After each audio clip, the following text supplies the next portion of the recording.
Hi everyone, Karen Lee from Kaz's Corner. I know it's been ages since I was last on here and well, what have I been doing? Well, I've been volunteering, and volunteering is the most rewarding thing that you can do. It acts of service to other people. I get such joy out of seeing people grow from coming in to a Speakers Institute boot camp on a Friday to them emerging as a butterfly on the Sunday. I can't tell you how great it makes me feel inside. And it's a lot of work and you know, I don't get paid for it, but it really is rewarding. And I highly recommend to anyone who has graduated through Speakers Institute boot camp to come and put your name down for volunteering for one of the one-day events and to see exactly how it all works, and you'll really enjoy it. That's it. Right, so on to what we're wanting to talk about today. Choice and choosing. So I'm doing a TEDx, well I should say 10X. I'm not on TEDx yet, and that's where I would like to be. That's up there, but that's where I'm going to be. 10X. And I have a subject which I've decided to choose, and it's called choice to choose. Now, we all have choices in life, and I got some really crappy results on Thursday. So I've had to go in and have a whole heap of x-rays and blood tests and MRIs and ultrasounds, and I feel like I was glowing when I came out. It was because they did everything you can think of. You know, I think the only thing that they didn't do was the back, spine. You know, they did the lungs, the shoulders, left, right, knees, ankles, feet, hands, you know, the neck, lungs. So I got my results. And they were really, really quite crappy. Not what I expected, or was it what I expected? So in the last 12 months, I have been under tremendous stress from a marriage breakup that I didn't expect. So on the 29th of January, I had a huge shift. I made a decision that day. That was it. That was the end. When my husband said to me, get out, get back to Werribee where you belong.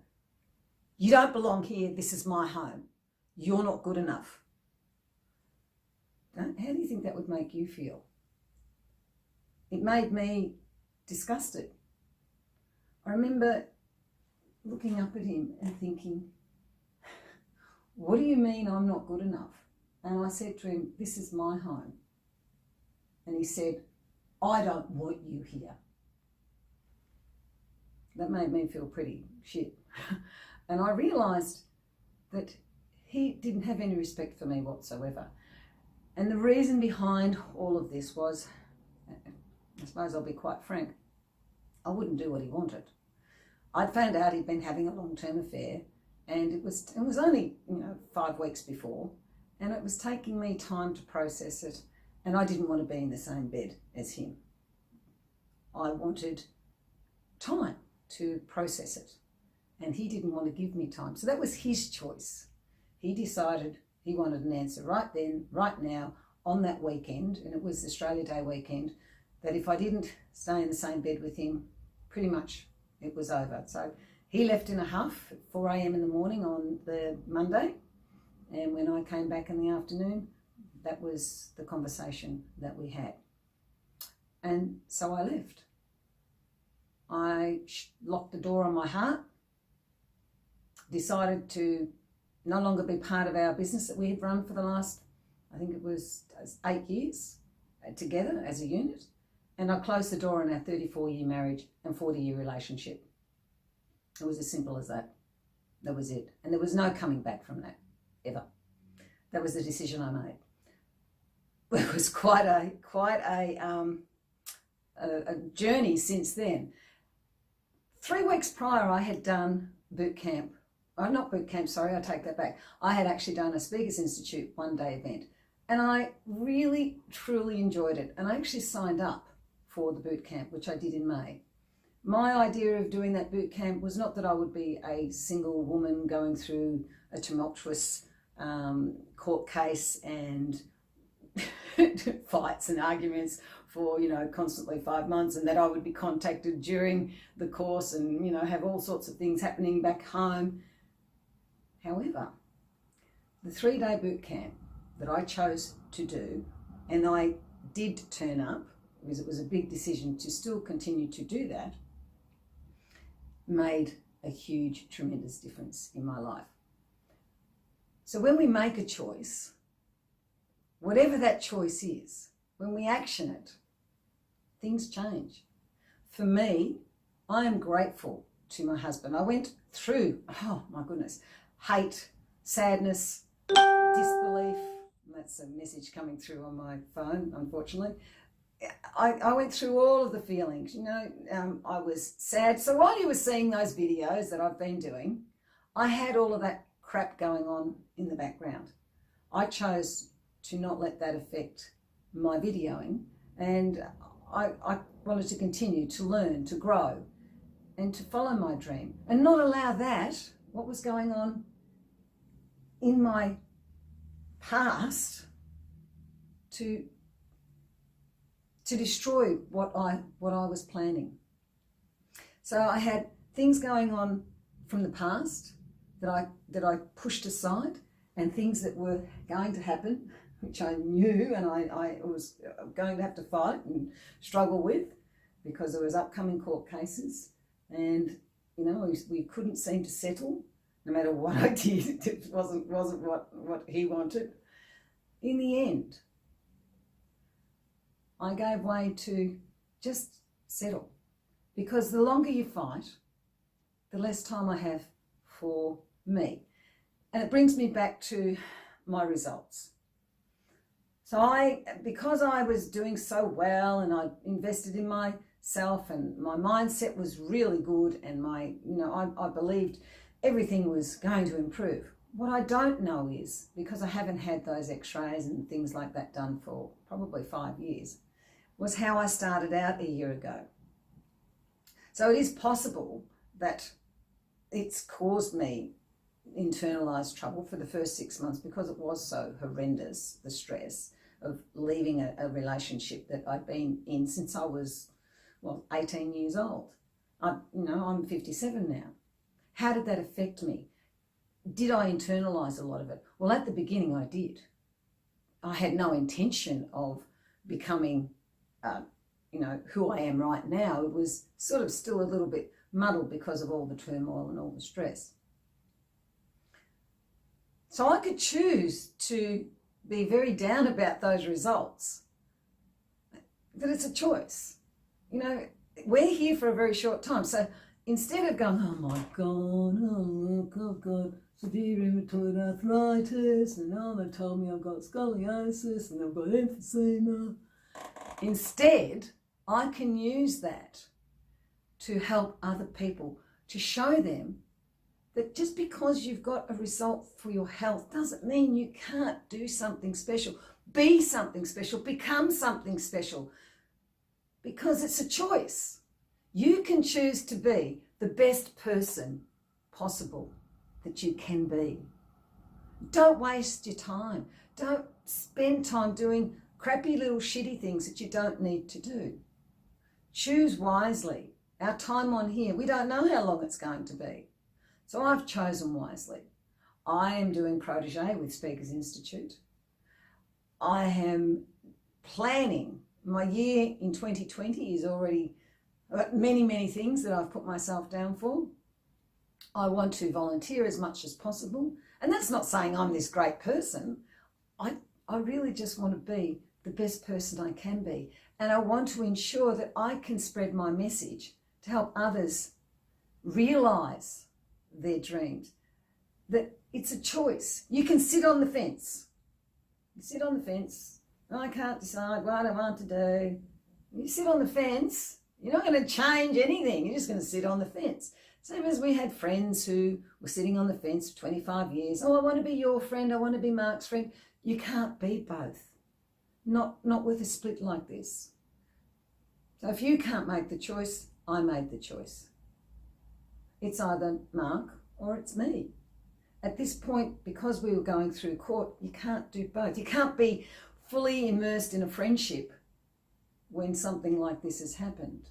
It's just not the way it is. So as much as people want to be friends to both, you are a true friend to one or a true friend to the other, because the problem is that me or my husband would go, I'm not sure I can really say that because that might go back to Karen. Or I'd be like, not really sure I can say that because that may go back to Mark. They're sort of not true friends to be able to do that to. That's my opinion. Maybe not yours. Maybe you've got friends who you've had a marriage split and you're friends with both now. Years to come, that might happen again. But right now, right here, it's not possible because we're still fighting things, you know, we've got court orders, but unfortunately he's still not doing what he's supposed to do. But that's another story. So what am I saying this to you for? Make a decision. You know, today, make a decision to change something that you want or that's not good in your life or that you are unhappy about, and go with it. Go with it. Fully immerse yourself with it. And it's only then that things will improve. Now, the choice might not be the right choice. You'll never know unless you actually jump off the fence and make the choice, or the crossroad that you're at, go left or go right. You'll never know. That is the problem. Unless you decide and action it, you'll always be stuck in that spot. Now, the other thing is that people are asking me over the weekend, how do I keep up my energy? Well, it's a decision I make. I can go in because I was really exhausted over the weekend. It's a really big thing. So when you commit, you commit. I feed off other people's enthusiasm and I like to express it and I like to give it. But again, it's a choice. It's a choice. I could choose to be tired and low and have, or I can choose to not. And this is me. Like I'm calmer for this. You know, I'm like a little bit of I'm very quirky. You may have already sort of spotted that. So I try to calm myself down a little bit. I talk very fast. I try to get a lot of information out. But that's just me. So I might not fit everybody. I might not, you know, serve everybody. They take whatever you can out of this. Use it. If it works for you, great. If it doesn't, fine, you don't need to continue on. But for those of you that this helps, I really hope it does. And make a choice. We can choose. We can choose, because no one can make us do anything unless they physically grab our hand and push it. Everything is our choice. We have different reasons for choices. Family reasons. We've got something that makes us feel good. You know, we do things to make us because they make us feel good. There's other things because we've got a commitment. And that's okay. So if you've got things that you must do, then make sure you're happy about those things that you must do. Make a choice to be happy about the things that you must do. That way, or make it a game, that way you'll enjoy things much more. So if you feel you must do something, you have nothing other than that choice, then enjoy that. I used to tell people, and excuse this, piss or get off the pot. I was whinging and moaning about a lot of things that were going on in our relationship forever, and I never actioned it. It wasn't really until it got to a point, a crisis point, and that's why I'm writing my book, Crisis is a Catalyst for Change, a crisis point. And I thought, I've been enabling my husband's bad behaviour. It's been his choice to continue. I thought I could change him. You can't. I thought I could fix him. You can't. He probably thought I needed fixing because I didn't fit what it was he was after. The problem there is, while I stayed, it was never going to change. And it wasn't until I felt so disgusted in what he said that I realised that he never thought I was good enough for him, and telling me to get out of my own home. I realised that there was nothing really in that relationship. Everything I thought we had, that we could still maybe work and put the glue back, fractured, just shattered. It shattered. And that lock in my heart the key was turned.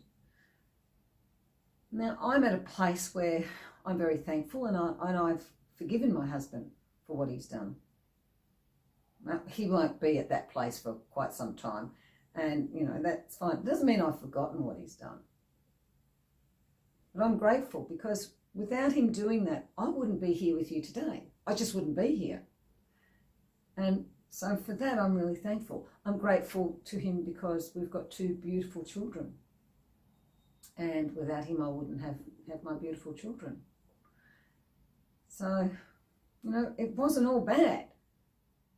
I had a choice to make a difference. I had a choice to stay, and I had a choice to leave. And I am now fully responsible for that choice I made. It's no one else's fault. I made that choice. What choice are you going to make? And whatever choice it is, be accountable. Take responsibility for it. And if it's not the right choice, live with that. We can't keep living in a rear vision mirror looking back, because life isn't like that. I cannot change anything that I did that day. He cannot change anything that he did that day.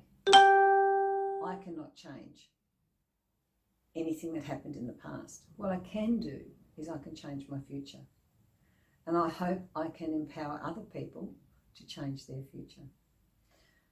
So if I can leave you with a thought today, what choice are you going to choose? And remember to share your smile every day with someone you love or someone new. Cheerio from Kaz's Corner.